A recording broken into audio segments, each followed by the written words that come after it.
নাগালেণ্ডৰ 17খন ডিষ্ট্ৰিক্ট আছে। এই 17খন আৰু ইয়াৰ ভিতৰৰ 5খন জিলাত কয়লা খনিবোৰ আছে। সেইকেইখন হ'ল লংলেং, মকচুং, মনজিল্লা, টেনচাং আৰু হ'ল উখা, অৰ্থাৎ এই হালধীয়া ৰং কৰা জিলাকেইখন। তাৰ কয়লা খনিৰ ভিতৰৰ পৰিৱেশ দেখুৱাম আজি। তাত কয়লা কেনেকৈ খন্দা হয়। এইবাৰ আপুনি এইখন মেপ চাওক। সেই কয়লা খনি থকা ডিষ্ট্ৰিক্টকেইখন আছে এইখিনিত। এই 5খন জিলাৰ ভিতৰত 4খন আছে অসমৰ বৰ্ডাৰত লাগি আৰু আন এখন অসমৰ বৰ্ডাৰৰ পৰা অকণমান দূৰত আছে। ইয়াৰ যে এই দুখন জিলা দেখিছে, মুককচুং আৰু লংলেং, তাৰ মাজেৰে বৈ গৈছে দিখৌ নদীখন। সেই দুখন জিলাৰ মাজেৰে বৈ গৈছে যি দুখন জিলাত কয়লা খন্দা হয়। তাৰপিছত সেই দিখৌ নৈখনে নাগিনী মৰা হৈ শিৱসাগৰত সোমাই ব্ৰহ্মপুত্ৰত পৰেগৈ। এইবাৰ আহিছোঁ দিচাং নৈখনলৈ। দিচাং নৈখন বৈ যায় নাগালেণ্ডৰ এইখন জিলাৰে, অৰ্থাৎ টুৱেনচাং জিলা। সেইখনো নাগালেণ্ডৰ 5খন কয়লা থকা জিলাকেইখনৰ ভিতৰত এখন। আৰু যিখন দিচাং নদী নাগালেণ্ডৰ পৰা বৈ আহি চৰাইদেউ শিৱসাগৰ হৈ ব্ৰহ্মপুত্ৰত পৰেগৈ দিচাংমুখত। আৰু এইবাৰ আহিছোঁ জাঁজি নৈখনলৈ। এই জাঁজি নৈখনো বৈ আহে নাগালেণ্ডৰ মুককচুং জিলাৰ মাজেৰে, মানে সেইখনো নাগালেণ্ডৰ কয়লা খন্দা জিলা। আৰু জাঁজিখন বৈ আহে যোৰহাট শিৱসাগৰৰ মাজেৰে বৈ আহি ব্ৰহ্মপুত্ৰত পৰে জাঁজিমুখত।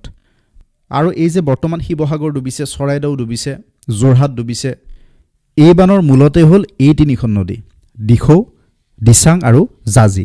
কিন্তু এই নদীকেইখনেৰে ইমান পানী হঠাৎ কিয় আহিল? ছেটেলাইট ইমেজবোৰ ওলাল, নাগালেণ্ডত বৃহৎ পৰিমাণৰ কয়লা খনন হোৱা ফটোবোৰ দেখা গ'ল আৰু সেই খননৰ ফলত হোৱা জলাশয়বোৰৰো দেখা গ'ল। লগতে বনাঞ্চল ধ্বংসৰ ফটো ওলাল। 2018 চনত কি পৰিৱেশ আছিল, 2026 চনত কি পৰিৱেশ। এয়া হ'ল দিখৌ পাৰৰ ফটো। নাগালেণ্ডত যে বৃহৎ পৰিমাণৰ কয়লা খন্দন হৈছে, বালি শিল খান্দি বনাঞ্চল ধ্বংস কৰি প্ৰকৃতিৰ ওপৰত যে আঘাত কৰা হৈছে, অত্যাচাৰ কৰা হৈছে, সেই কথা স্পষ্টকৈ ওলাই পৰিল। কিন্তু এইবোৰ ছেটেলাইট ইমেজ, ওপৰৰ পৰা অকল অপেন কাষ্ট মাইনিংবোৰৰ কয়লা খনিবোৰহে দেখা পোৱা যায়। মানে যেতিয়া কয়লা থকা স্তৰটো মাটিৰ ওপৰতে থাকে বা পাহাৰৰ ওপৰতে থাকে, তেতিয়া কি কৰে, প্ৰথমতে পাহাৰৰ সেই ওপৰৰ মাটি আঁতৰাই পেলাই আৰু শিলবোৰো আঁতৰাই পেলাই আৰু তাৰপিছত ডাঙৰ ডাঙৰ এক্সকাভেটৰ আৰু ডাম্পাৰ আনি সেই কয়লা খান্দি উলিয়াই লৈ যায়। এয়া মুকলিভাৱে কৰে, গতিকে সেই খনিবোৰ ছেটেলাইট ইমেজত ওলাই পৰে। মানে গুগল আৰ্থ খুলি সেই ইমেজ আপুনিও চাব পাৰে। কিন্তু সেই কয়লা আন এটা পদ্ধতিৰেও খন্দা হয়, সেয়া হ'ল আণ্ডাৰগ্ৰাউণ্ড মাইনিং। সেয়া ওপৰৰ পৰা আপুনি দেখা নাপাব, অৰ্থাৎ পাহাৰৰ তলেৰে সুৰংগ খান্দি সেই কয়লা উলিওৱা হয়। এতিয়া সেই নাগালেণ্ডৰ কয়লা খনিবোৰৰ ভিতৰৰ পৰিৱেশটো দেখুৱাওঁ ৰ'ব। অৰ্থাৎ তাত যিবোৰ আণ্ডাৰগ্ৰাউণ্ড মাইনিং হয়, যিবোৰ ছেটেলাইটে কভাৰ কৰিব নোৱাৰে, সেইবোৰ দৃশ্য এনেকুৱা। এয়া হ'ল মুককচুং জিলাৰ কয়লাৰ খনি, অৰ্থাৎ এইখন জিলা। কয়লা খনিবোৰলৈ যোৱা ৰাস্তাবোৰ এনেকুৱা।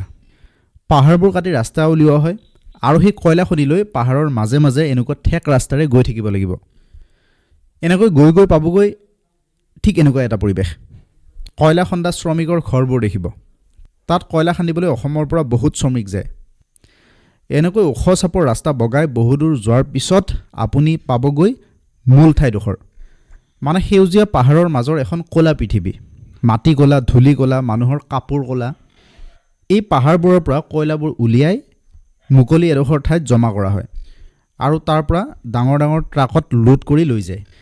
এই শ্ৰমিক থকা কেম্প ঘৰবোৰ স্থায়ী ঘৰ নহয়, অৰ্থাৎ শ্ৰমিকবোৰ থাকে তাত 5 মাহমান, অৰ্থাৎ নৱেম্বৰৰ পৰা মাৰ্চ মাহমানলৈ থাকে।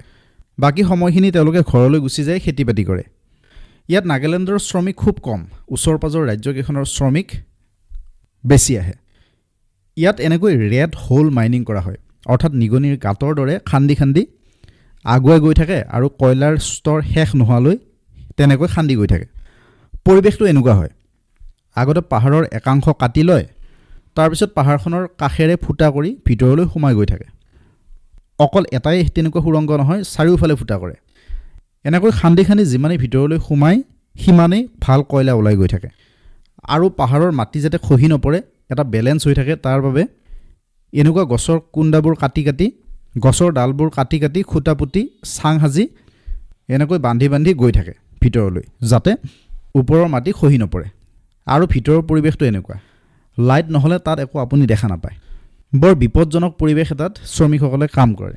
বাহিৰৰ ফালৰ পৰা চালে অকল এটা গাঁতৰ দৰে দেখি, কিন্তু ভিতৰত এখন অন্ধকাৰ পৃথিৱী।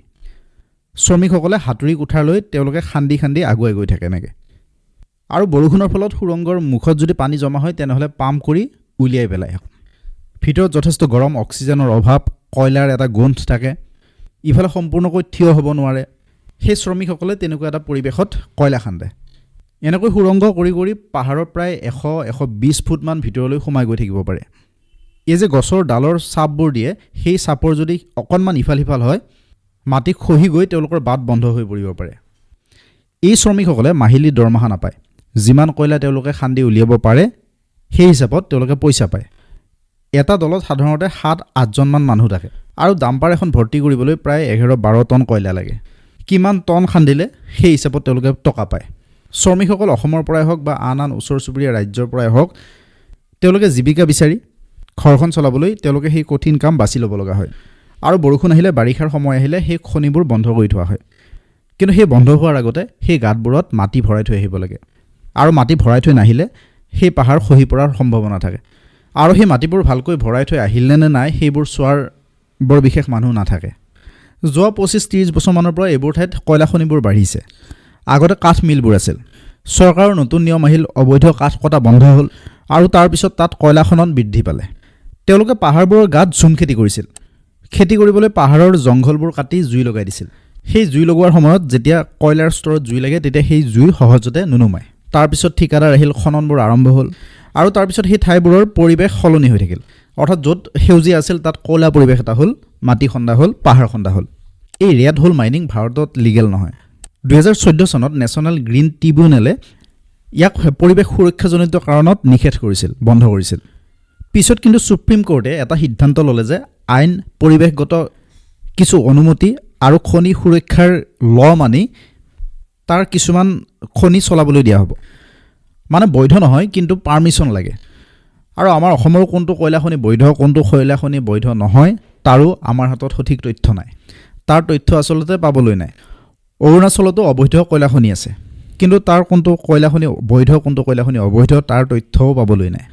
নাগালেণ্ডখনৰ ভূমি আইন দেশৰ আন ৰাজ্যৰ লগত নিমিলে।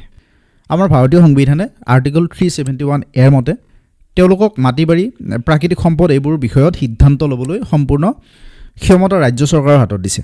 আৰু সেইবোৰ বিষয়ত কেন্দ্ৰৰ আইন তেওঁলোকে মানে বা নামানে তেওঁলোকৰ নিজৰ চৰকাৰৰ কথা হৈ পৰে।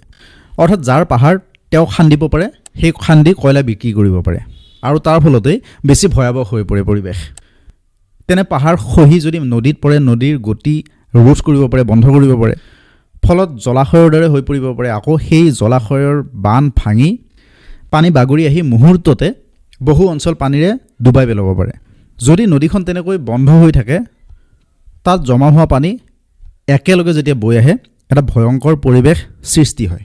যিহেতু আমাৰ অসমলৈ বৈ অহা বহুকেইখন নদী নাগালেণ্ডৰ সেই কয়লা খনিৰ অঞ্চলবোৰৰ মাজেৰে বৈ আহিছে, তাৰ ওচৰেৰে বৈ আহিছে। সেই কয়লা খনিবোৰত কাম কাজবোৰ সঠিকভাৱে হৈছে নে নাই, কোনটো কয়লা খনি লিগেল, কোনটো ইলিগেল, চৰকাৰে সেইবোৰ লক্ষ্য ৰখাটো খুব দৰকাৰী কথা হৈ পৰে। শিৱসাগৰ আৰু চৰাইদেউৰ দৰে এনে পৰিস্থিতি যাতে আন ক'তো নহয়, তাৰ বাবে এনেকুৱা বানপানীৰ বিভিন্ন কাৰণ বিচৰাটো এটা বৰ প্ৰয়োজনীয় কথা হৈ পৰিছে বৰ্তমান। কয়লা খন্দা বিভিন্ন লিগেল পদ্ধতি আছে। পিলাৰ মাইনিং আছে।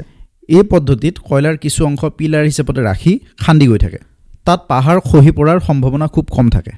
আৰু লং ৱাল মাইনিং পদ্ধতি আছে, য'ত মেচিনেৰে এটা দীঘলীয়া অংশৰ কয়লা খান্দি উলিয়াই অনা হয়। ছফ্ট মাইনিং আছে, য'ত কি কৰা হয়, উলম্বভাৱে খান্দি লিফ্টৰ সহায়ত মানুহ আৰু যন্ত্ৰ তললৈ নমোৱা হয় আৰু তেনেকৈ কয়লা খন্দা হয়। অসমৰ কয়লা খনিয়ে হওক, নাগালেণ্ডৰ কয়লা খনিয়ে হওক বা অৰুণাচল মেঘালয়ৰ কয়লা খনিয়ে হওক, তাত লিগেল পদ্ধতিৰে কয়লা খন্দা হৈছে নে নাই সেইটো চোৱাৰ খুব প্ৰয়োজন হৈ পৰিছে। কাৰণ শিৱসাগৰবাসীয়ে, চৰাইদেউবাসীয়ে, যোৰহাটবাসীয়ে এতিয়া সকলো হেৰুৱালে আৰু গোটেই অসমখনে কান্দিব লগা হৈছে।